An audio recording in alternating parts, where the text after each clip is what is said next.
Got everyone all figured out? Let's see. Real people and their stories. I invite you to step outside of yourself and into their world as they share their experience living in their body. Through deep, reflective conversations, we uncover the influences that have shaped their journey: mental health, personal relationships, healthcare experiences, and the weight of societal expectations. This is just a glimpse on what it feels like to exist in someone else's skin. Here, there are no right or wrong answers, only your unique body story. Who is Ed to you? So, for me, honestly, calling it an eating disorder is really hard, but that is what my dietitian and my therapist have called it and continue to call it. So, it's something that I need to confront. Anyways, all that being said, yes, it is something that I guess I've been diagnosed with, but it's really something that started in middle school. I think that it just had to do with a lot of changes in my life, a lot of things feeling out of control. I remember that specifically it was because I was like losing friendships, and that was probably what led to the first time that I engaged in some sort of a behavior. So it was some way of punishing myself, and that's what it was for some time. I think that it got a lot better for a while there, and then it just dipped again when I was starting college. And I don't know, it's something that's just stayed on the back burner throughout. I'm like fine, but it's still this crutch that I go back to as like some sort of coping mechanism for whatever I'm going through. You mentioned that it feels weird for you to call it an eating disorder. Why is that? It sounds too like severe for what I am experiencing. And it's like I know people that have experienced much worse or have gone really deep into their eating disorders. And I don't think that it's ever gotten to that place. I guess it comes from that not sick enough kind of mentality where it's like I'm fine. They thrive in secrecy, isolation, comparison. With that comes the not sick enough mindset. Like, look at so and so, they had to go to the hospital or they had to go to a treatment center, this and that, and I've never needed that, so I must be fine. But you're not fine. Yeah. Yeah, and what's interesting is even when I was really struggling, I was still approaching it from a very like recovery oriented kind of approach. So I think that's what's been very unique for me is that it's like this combo of literally just living in the middle of, oh, like I'm trying to get better, but I'm also like not. And I think that's made it very unique to where I'm always in the back of my mind, I'm like, oh, but I could make it be really bad. But then I can't let myself do that. And then it's like those two voices where I have one that it's, I know so much better, and I really do. And I'm like, that is not the life that I want. That's not what I want for myself. It doesn't align with my values. It doesn't align with my beliefs. It doesn't align with really any part of me. And yet there's another part of me that's, oh, I just want to go full out. Yeah. When you know the damage that it does and what your values are and you have hope for your future and everything, it's like, I can't, like, why would I do that? I can't do that. So it's like this tug of war in your brain of the eating disorder being like, just go all in. How would you describe a day in your life with the eating disorder? And maybe it's not like the present day, maybe it was at your worst. What did it feel like in your brain? So I've had like different parts that I characterize as like the worst because I have struggled with different behaviors at different points. But I guess going specifically through that freshman year of college, it was rough just waking up and really being unhappy with my body and not wanting to eat. And then it's like I was away for college, and the lunch and dinner and whatever, that was when everyone would get together and connect. And all my friends would be hanging out. And I just remember like being so avoidant of that because it would bring me so much anxiety. And I just, honestly, I look back now and I'm like, I really feel like I missed out. I feel like there's a lot from that year that I just didn't get to experience, or the connections just weren't what I could have had them be. I still have friends from that. I still have connections, but I just feel like, I don't know, it was isolating. And then it was just constantly thinking about like ways that I could engage in behaviors and then getting stuck in my head over it. So, not a good time. Would you call it an all day thing, a 24/7 thing, or would it be particularly triggered when you were having a bad body image day?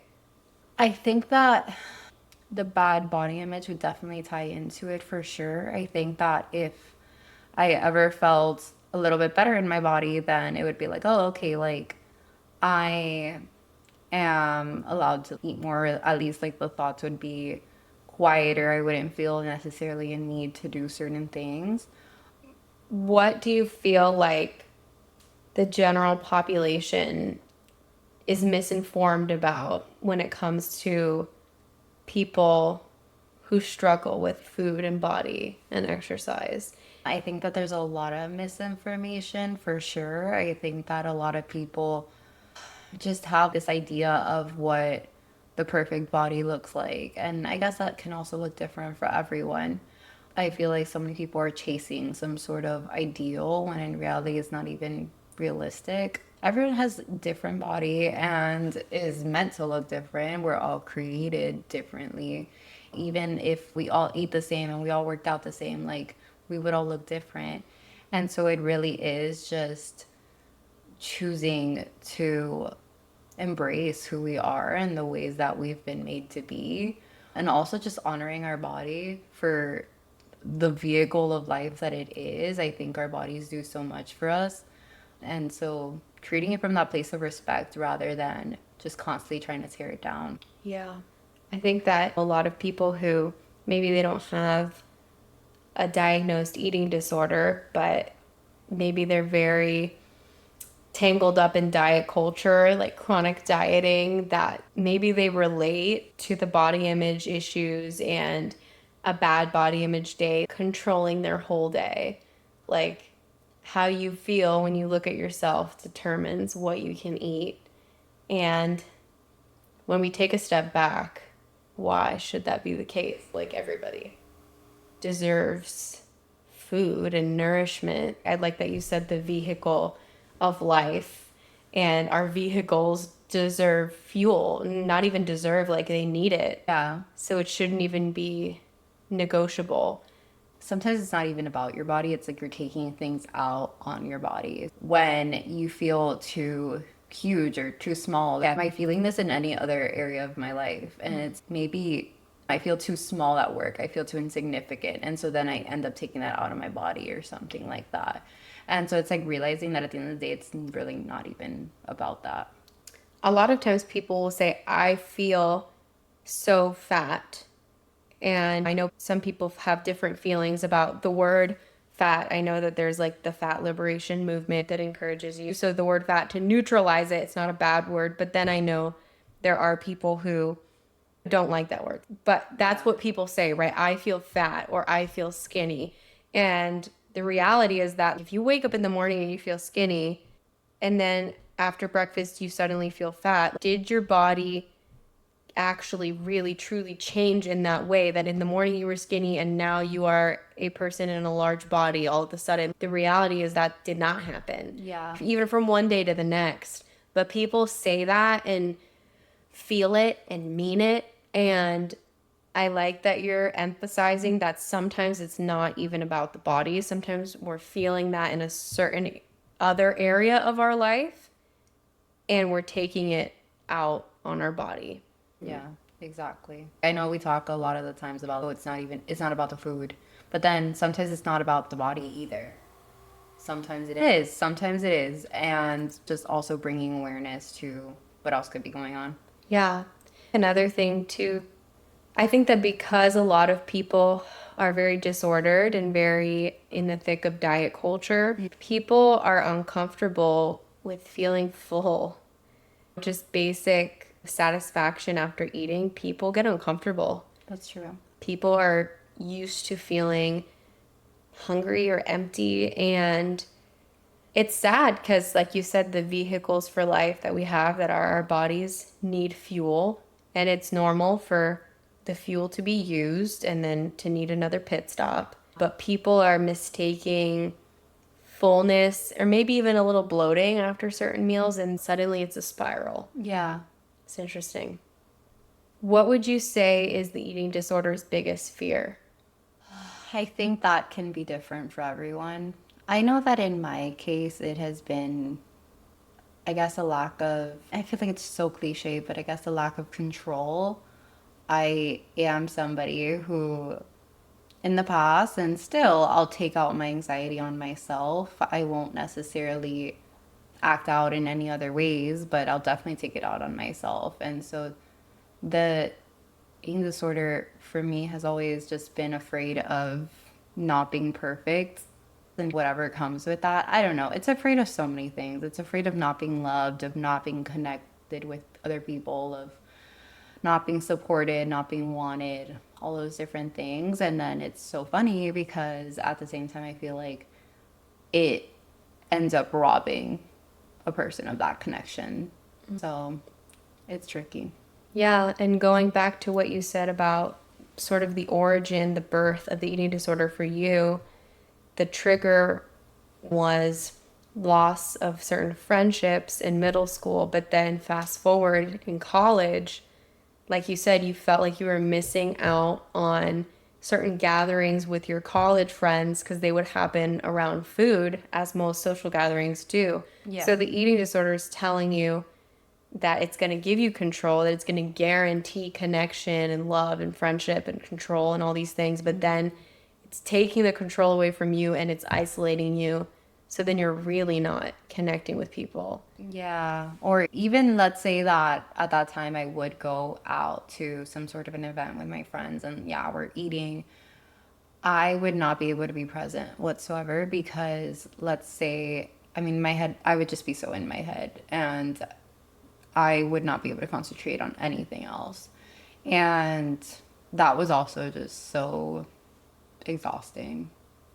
Was there ever any interaction with someone, like friend, loved one, family, even a healthcare professional, that either changed your life to where it directed you towards recovery or really triggered you?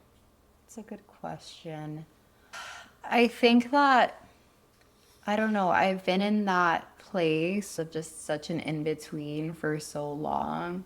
And so it's, yes, I will have influences both ways. And I don't know, I guess the decision that I've been trying to make more recently is just tuning in more to those positive influences because I do have them and listening to those positive, more like pro recovery voices and knowing that ultimately right now it's not even like right now my stressors are not related to my body potentially changing or anything like that. It really is more of a I've found comfort in this and I don't know what life is going to be like if I like fully let go. And I don't know what that looks like. You feel like even though the eating disorder is not the loudest voice in your mind, it's still lingering and you have a hard time picturing a life without it. Yeah. Exactly. It's like I just have those like little bits of it that I still tend to cling on to and it's I don't want to. It just ends up happening. But yeah.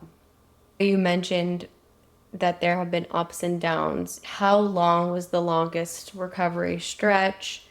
Do you consider it even to be like a recovery stretch?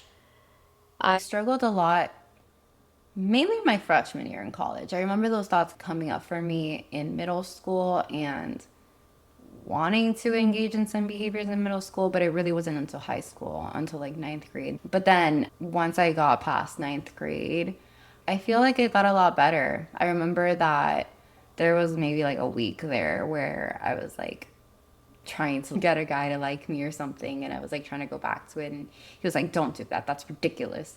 And I was like, okay.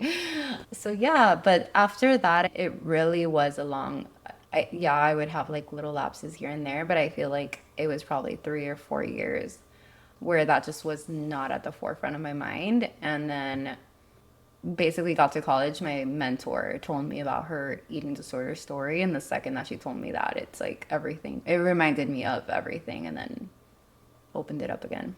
She didn't say anything too detailed or anything like that. It was just like, I guess it did put those thoughts back in my head of, oh yeah, that's something that I can do. That's a good idea. Yeah. Spoiler alert, it wasn't a good idea. No. Was your mentor in recovery or recovered?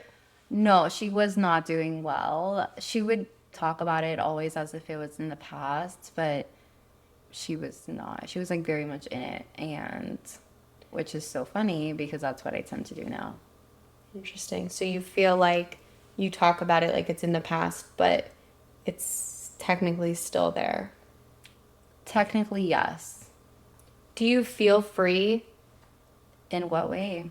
in your mind when you're going about your day? Do you feel almost like enslaved to this little voice in your head? Yeah, it's more about like just not listening to that. So it feels like you're at the control panel, not the eating disorder.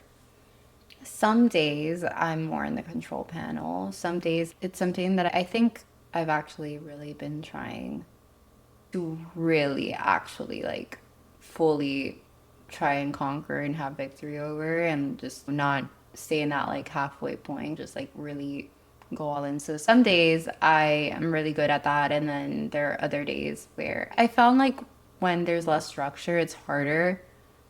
So if it's like a weekend or something, it's like, okay, well, you know, What are things that are triggering that people say or do? I think just I've found that for me a lot of it is enabling my behaviors. Yeah, I'm being told by other people that are engaging in disordered behaviors that they wish they could restrict the way that I do sometimes, and like things like that, or comments on my body. That's a big one because I don't think that I've ever had many people comment on my body if I've gained weight, because I have. I've gained weight, I've lost weight, I've gained weight, I've lost weight. Like it's been an up and down through the years. People don't necessarily comment so much on like when I'm gaining weight, but they definitely do when I'm losing weight. And then that's one of those things where it's okay, so you were paying attention to my body. And so like now I'm like, you're happier with me at a lower weight or in a smaller body. So it's like, I feel like I need to stay in that. Because then what are you going to think if I gain weight again or something? So I'm also just someone that needs to stop people pleasing and stop living for others. And I feel like the way that other people view me is then how I in turn view myself. So it's if other people view me in a better way, then I'm like, oh, I'm happy. So you're saying like people compliment you the times that you've lost weight as a result of eating disorder behaviors, whether they know that or not, that they've complimented you in your weight loss. Yes. It's that these comments in the moment, it's just like very awkward for me. It's I don't know what to do with this. And so I'm very awkward when someone says that. But I feel like then I'll look back on it and be like, oh, okay, that felt good. Yeah. If you could sit down with your younger self, let's say middle school, because that's when these thoughts like first came to your mind, right? What would you say to her? Gosh, she was on the struggle bus. I would say to her that she does not need to soak up all of the world's problems, and she is not a problem, and that she is worth standing up for herself, And if people do not accept her for who she is, then she does not need those people in her life, and that's okay. She doesn't need those people in her life, and it is okay to not have those people in her life. It's okay to be alone sometimes, and it's okay to be okay with that. And she does not need to turn to X, Y, and Z behaviors or tear herself down or whatever just to cope with that and take it out on herself. Thank you so much for being willing to share, even though, like you said, you feel like maybe you judge yourself for even calling it an eating disorder because you've seen other people struggle in a different way. But I feel like there are more people than maybe you even realize who relate to your story more because they're like walking on that line where it might be easy to hide, easy to keep the eating disorder at bay most of the time, but it's still there. Yeah, exactly. Yeah, and honestly, I do think that somebody will struggle in that way. I really do think so. And what sucks is that a lot of those people don't, they don't even realize that they're struggling, I think. Yeah. They don't get the help that they need. Yeah. I would say that if it's a struggle at all in any way, that you deserve help. To get help, you don't have to fall into the sick enough loop of thinking that you need to be sicker in order to deserve recovery or deserve treatment or deserve to take care of yourself. Yeah. But if it's like, if there's any ounce of distress around your body, your food, or exercise, like that distress shouldn't be there. Yeah. I mean, it's so twisted to even think about that logic on a larger scale of, oh, I can get better when I get worse. Yeah. I need to get worse so that I can start getting better. That actually is sick in and of itself. Yeah. Every body has a story, and I'm glad you shared yours with me. And if you're ready to share your body story, I'd love to hear it. Remember, you can't hate yourself into health. Until next time, take care.